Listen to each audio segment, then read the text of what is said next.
Mr. Sopriye Godwin Jaja. We're looking at Enyimba's departure for the CAF Confederations Cup, also the European Super League and the Women's Super League. And of course, my guest today is former ex-Enyimba player himself, who's played with Enyimba many years, Mba Kalu. You're welcome to the show. Yeah, thank you, Mr. Jaja. Happy to be with here once more here. Yes, we'll stay with Enyimba because they play tomorrow in the CAF Confederations Cup and they leave this night for Libya and not Algeria. I'm sorry for that one, for Libya this evening. Yes, exactly. That's the truth. In fact, as I'm discussing with you now, they're on air, you know, and the match has been proposed to Thursday, 10 o'clock in the night. Because of the Ramadan fast, the match was moved from 8 to 10 in the night. And knowing the intricacies of this match and the rest of it, then we find out that well, we found out that the ups and downs of it is that the governor of Abia State chartered flights about 130 million naira for them to be able to go and come back. The reason is because of they overstayed in their last match against ES Setif. Yes. So the issue of getting visa became a problem. So they moved earlier and couldn't secure that time. So that was why they had to go on chartered flights. The news coming up to us now that about several Enyimba players, they are on injury. So we understand that Enyimba is living with 18 players. Yes, exactly. They left with 18 players and officials. So you can imagine what happens there. So we put our prayers in God's hand. We don't know what the outcome of this match is going to be. And you know the Algerians, they have this style of delay tactics in the pitch, where if anything brings them down, you will come and pour libation for them to get up from the ground. So I don't know the magic Enyimba is going to make, but we are praying and leave everything to God. If Enyimba can come back with draw, I think they will beat Orlando Pirates here in Aba International Stadium. Okay, we'll stay in the Nigerian Football League because Ahmed Musa is the reigning topic here. He says he cannot. He'll be playing only Kano Pillars, only home matches for Kano Pillars, and because of the security of the Nigerian road, the road, you know, the security of the country. Yes. Ahmed Musa said he will only honor home league matches for Kano Pillars, and if at all he's traveling, he will only travel by air as far as Nigerian Football League is concerned. Yes, with the speculations of rumor, Ahmed Musa said he will be only able to travel anywhere there's flight routes, but anywhere they go by road, that he will not be able to make it, you know. So that he will not be able to make it because of the bad road and insecurity and all the rest. So you can see he's limited to about maybe 60 to 40% of match that's going to be played in Kano. So I don't know how the club is going to cope. He's going to fly. The story that he said he's going to fly. If Kano Pillars are playing, for instance, Rivers United, Ahmed Musa will have to fly if he wants to honor that match. Yes, well, as it stands, I guess the club will be able to afford his expenses and the rest of it. The club is not paying him, and that's what we understand. The Kano Pillars, Ahmed Musa said he's playing this match on free of charge. Can you really pay? Can Kano Pillars pay Ahmed Musa?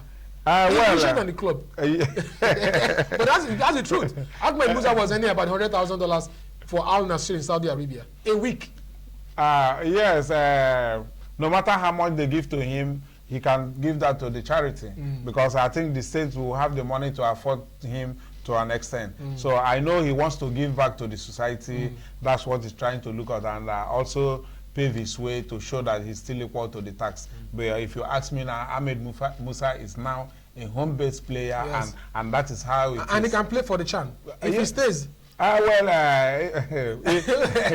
qualified to play for Chan now. Yes, but if you ask me if I'm Ahmed Musa, I will not play for Chan because I've showed the class I've made. I've been to World Cup. Just that I came back home to support the MPFL League, and you are sending. How about if Kano Pillars ends up winning a league or getting a continental ticket, and Musa doesn't get a good European offer and is happy with Kano Pillars? Well, for the love of the game, and they want him to also show his class and the continental level, I don't think he's going to object that. But if I were him, Super Eagles captain going to play Chan while people like Chukwueze. If he's playing regularly and his Kano Pillars is playing continental football, is there anything wrong with that? Well, there's nothing wrong, but it depends on individual perception if he could be able to take it.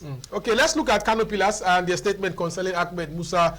I think we have that text message from Twitter handle concerning Ahmed Musa. This is let's look at what Kano Pillars has said concerning Ahmed Musa's story. All right, we can zoom in a little bit. It says Ahmed Musa will only play NPFL home matches due to insecurity and bad road network in Nigeria.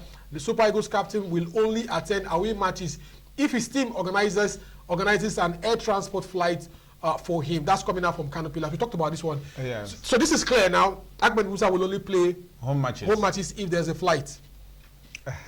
Yes. Well, I think he still has that spirit and mind of Europe football, but I want him to understand he's now in Africa and in Nigeria in that matter. And the NPFL. And NPFL. So I think he should direct his mind back to being home and take whatever he sees at home, you know, because players like him who has made so much money in the game and you are risking going by road for peanut or even like he said it's for free and something happens to you and he wouldn't take that. So I don't blame him. All right, so Ahmed Musa will play only home matches for Kano Pillars due to insecurity and bad network. Let's look at the Women's Super League because Rivers Angels played at the goalless draw yesterday. Let's look at the result we have from the Women's Super League. Don't forget that the next year we're going to have the CAF African Women's Champions League. But let's quickly look at the Women's Super League, some of the results we have. And this is what the table looks like as far as the Women's Super League is concerned. FC Robo is on top. Sunshine Queens is second. Delta Queens is third. Rivers Angels is fourth. Bayelsa Queens is fifth. Edo Crowns are sixth. So only the top two will represent Africa in the continent next year. You fancy Rivers Angels, but they're currently bottom, fourth on that league table in the Super 6. Yes, the chances of Rivers Angels going for that tournament next year, I doubt it because it's still very early. I mean, this is just I think they have about 3 matches in that group remaining. Yeah. So they have to win their next matches. Yes. So I wonder the possibility because they are fourth, not even second. But you look at the points. It's 4 points.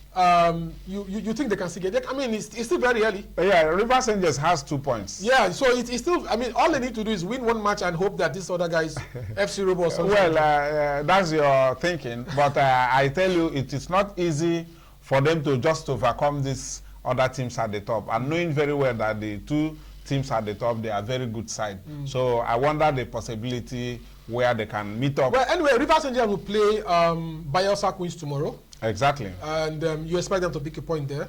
Yes, I expect them to pick a point. Why not? It's possible. And I think it's a home match for Rivers. Yeah, the match is actually being played in the Ijebu-Ode, the Super 6. Oh, sorry. Yeah. All right, let's move to the European Super League. And then when we come back, we'll take a look at some of the other captions trending.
All right, welcome back. The European Super League. It looks like that project is dead because only 2 clubs are remaining now.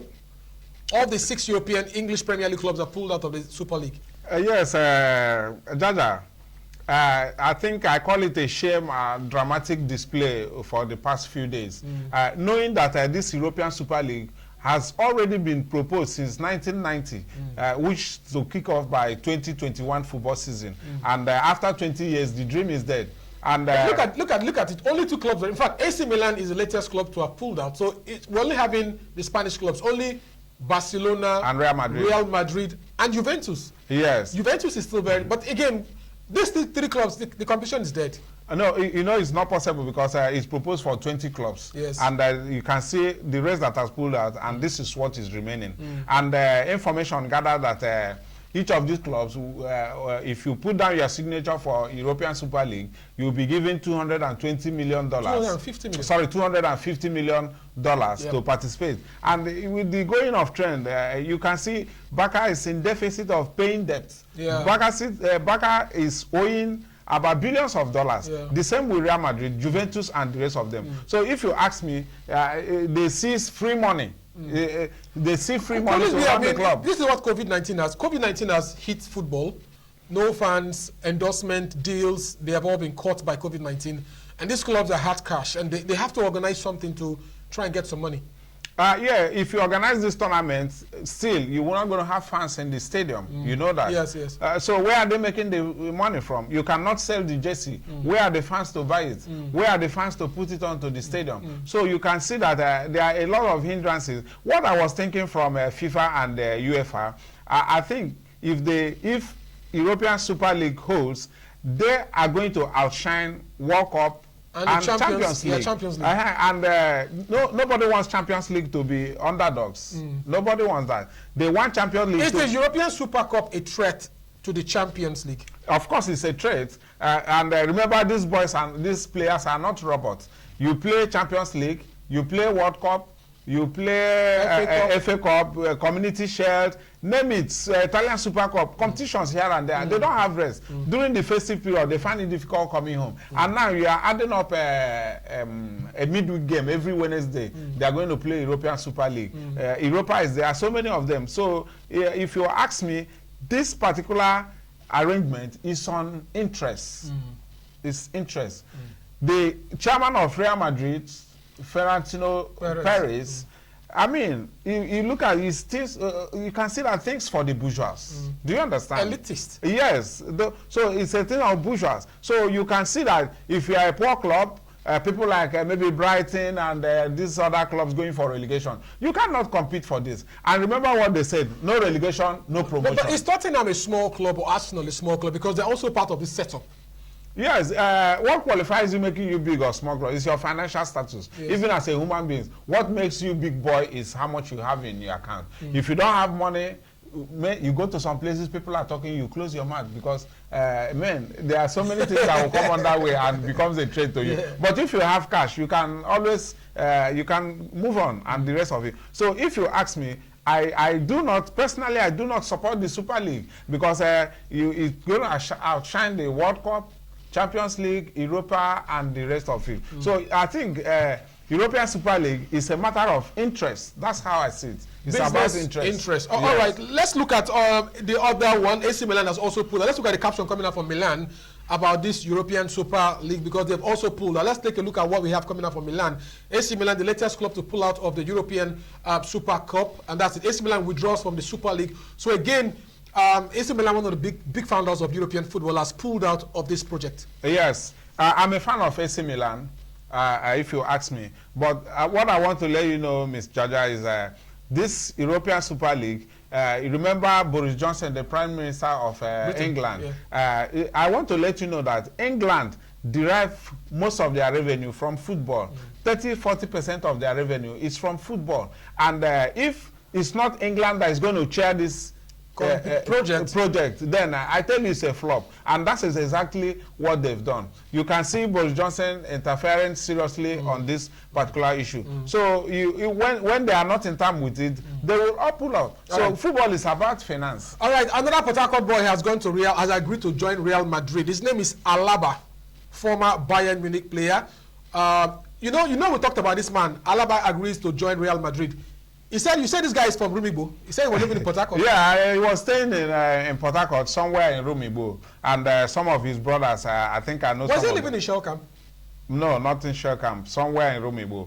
But I want to let you know that when you leave to Real Madrid, you must be a very strong and hard player because if you don't take time, you can see the likes of Beckham and the rest of them. If you go to Real Madrid, I don't know how to explain it, but he's already, look, David Alaba is an established player for Bayern. If he goes to Madrid, will he struggle?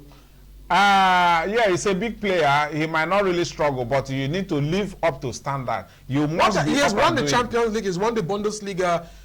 So, what is Madrid going to swallow him? Let me use that word. Swallow him. They are not going to swallow him, but one of the big teams I respect too much, and they have a clause to them, is Real Madrid. Barca, if you are not in that inner caucus, just like in Real Madrid, if you are not of Sergio Ramos and the rest of them, if you are not in that caucus, I think you being in the club is like you are sitting on the fence. That's how it is. You need tremendously to prove yourself to remain in Real Madrid. And if you don't take time, if you leave Real Madrid, your market value... But David Alaba is 29, 30.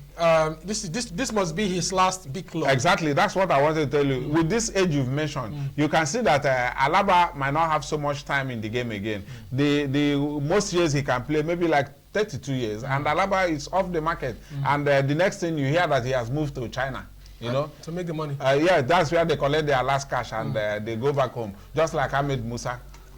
Yeah,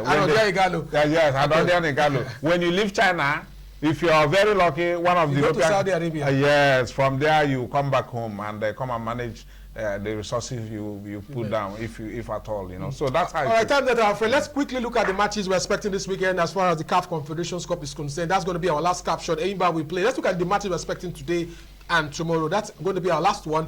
And these are the matches. Orlando Pirates will take on Setif today. That match has already been played. It's actually been played. Cotton Sport against JS Kabylie. Mamungo will take on Raja Casablanca. And Nkana against Pyramids. Napsa against Bekane. Giraffe of Senegal against ESF. Salitaf against Fasien. And Benghazi against Enyimba comes up tomorrow. That's our star match here in Port Harcourt. What's your thoughts? Enyimba going with 18 players. Can they get a point against Benghazi in Egypt? In Libya, sorry. Yes. I watched the last match of Alil Benghazi against Enyimba International in Aba.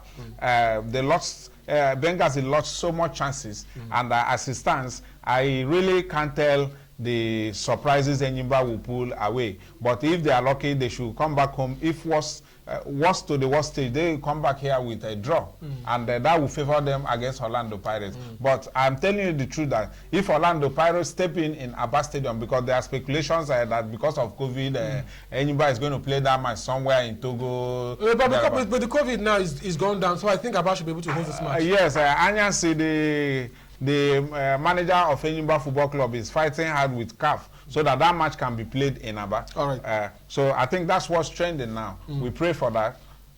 All right, so that's the much we can take. Thank you very much. Kalumba, ex-Enyimba player, thank you very much for being our guest today. Victor Iskaya, thank you very much. I remain really so and catch you and keep scoring.